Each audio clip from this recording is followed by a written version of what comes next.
And he kind of showed me like Yellow Submarine and a few other songs, the lyrics, you know. And so it's kind of simplistic, you know. But still I felt that the music, the structure of music, the form of music was a little bit too simplistic. The chords and, you know, the beat is always the same, you know.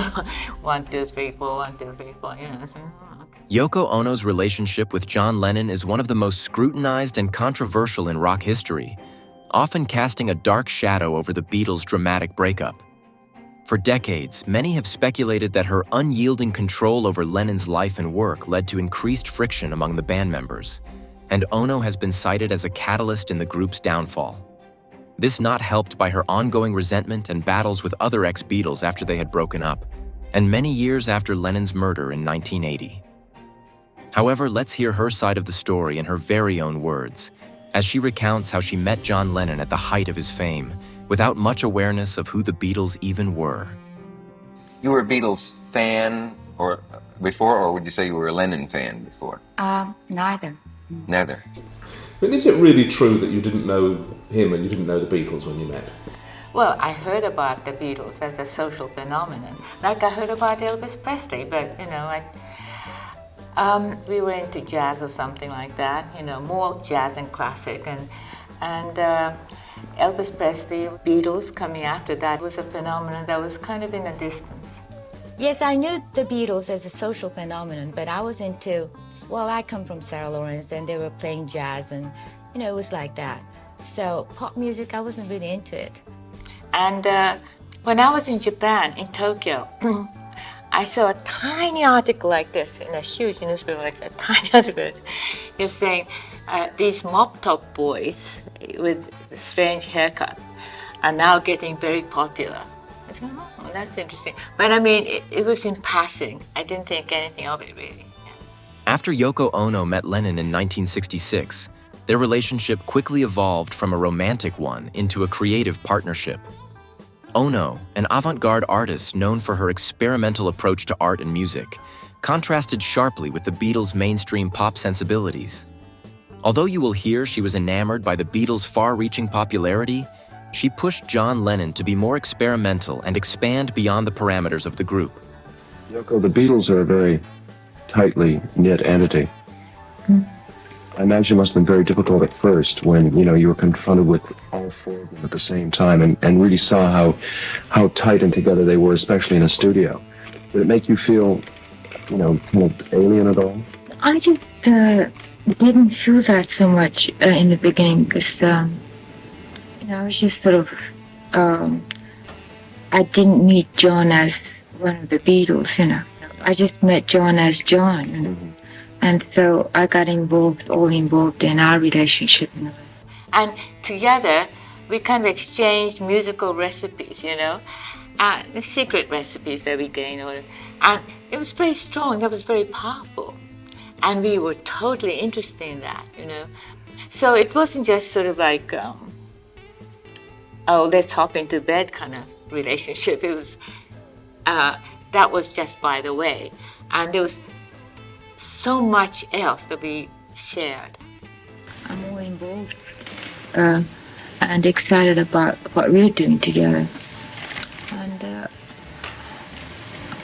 And I'm interested in John's work and my work, you know, or the work that we do together, you know, but not so much Beatles because, well, that's something else, you know. When I met John, I felt, okay, here's this guy who's writing these songs. And he kind of showed me like Yellow Submarine and a few other songs, the lyrics, you know. I thought it's kind of simplistic, you know. But still I felt that the music, the structure of music, the form of music was a little bit too simplistic. The chords and, you know, the beat is always the same, you know. 1, 2, 3, 4, 1, 2, 3, 4, you know. So, okay. I was starting to think, well, what is the power of it? Where is the power, you know? And of course, the obvious is that all four of them are kind of attractive people, etc., you know, on camera, and very tactful, extremely, I mean, you know that, you know, their public relation was like perfect, you know, that kind of thing. And these guys are kind of singing to the wide public, you know, and the songs are being played on radio and phonographs at home and all that, and all over the world. And it's an incredible, powerful thing to do. Though maybe I suspected that they weren't that aware of what they were doing, but it was just a very powerful thing happening there, you know. And I really felt that it was an incredible kind of a message just coming through them. And they might not be really aware of the total impact, but it doesn't matter, you know. And so I kind of respected all that suddenly. It wasn't just on the level of, you know, a pop song, just to make people feel good music, you know. Were you competitive with each other as artists? No, that's the blessing. If I ever encountered John Lennon as a competitor, I'd been killed, okay? His energy would have killed me. No, the thing is, luckily, I was not known like John or anything like that. And I think that he liked my work, and also he felt protective about me because I was attacked so much from the world. But even before that, the fact that people didn't understand my work, etc. So there was that element of, oh, you know, he wanted to protect me. He wanted to nurture me in that sense, I suppose. As John Lennon and Yoko Ono's creative thinking became increasingly intertwined with tensions mounted within the band, Ono's disruptive influence in the studio while the Beatles were recording caused conflict, and the Beatles soon broke up. In the press, Yoko was an easy scapegoat and was blamed for the group's seemingly sudden demise, as well as the bad blood that persisted in years to come. Some outlets even suggesting that Lennon was given an ultimatum to choose either the group or Yoko, and of course he chose Yoko. Is it true that you were responsible of the split of the Beatles? Well, then I must be a very powerful woman. But I don't think that I should take such a credit. But you didn't want to see the breakup of the Beatles, did you? No, of course not. So why were you blamed for that? Well, I think I was a convenient target or a scapegoat. For all that period when people were blaming you for the breakup of the Beatles? Well, you know, I've been blamed, I don't know, maybe 30, 40 years now. So you were aware of that going on? You were aware that's what I was people were fully saying? aware of it because it was like they was jabbing me all the time. And you were aware of that. I mean, that the press always saw you as the wedge that was driven in. The witch. And I can drive a wedge in 3 places or whatever, how many spaces there are between 4 people. He writes in the book that you, in fact, helped him to perhaps divorce from the Beatles. True, not true? Well, What's I the don't know story if you there? put it that way. I think that the Beatles, they were coming to a point where they wanted, all of them, each of them wanted to be independent. So it was a natural process. And maybe we were the catalyst, but still. You've even been called the Dragon Lady, who Yes. the lady who brought the Beatles apart and took them all Well, she apart. took I have them trouble apart. with English. Can we please give her the credit for all the nice music that George made and Ringo made and Paul made and I've made since they broke up?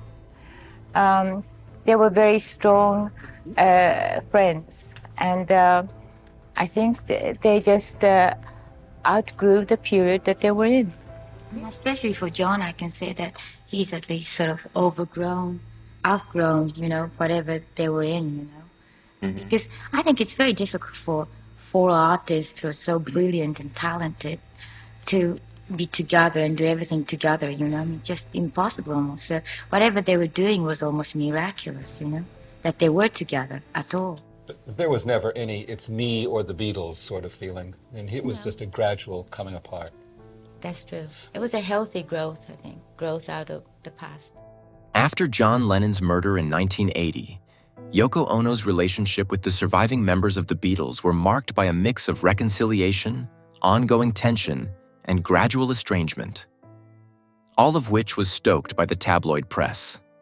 Over time, Ono focused on preserving Lennon's memory through various projects and exhibitions, while her relationships with the group's members remained polite on the surface at least, but not deeply connected. John Lennon was murdered. Did you hear from the Beatles? We all wondered who would come and who would write and what would they do and what would they say. Well, I think they were all going through a very sad moment themselves. So I don't think it was necessary for them to particularly express it that way. But did they write to you? Did they come to see you, any of them? Well, some of them did and some of them didn't, but they all, I'm sure, felt sad and expressed it differently.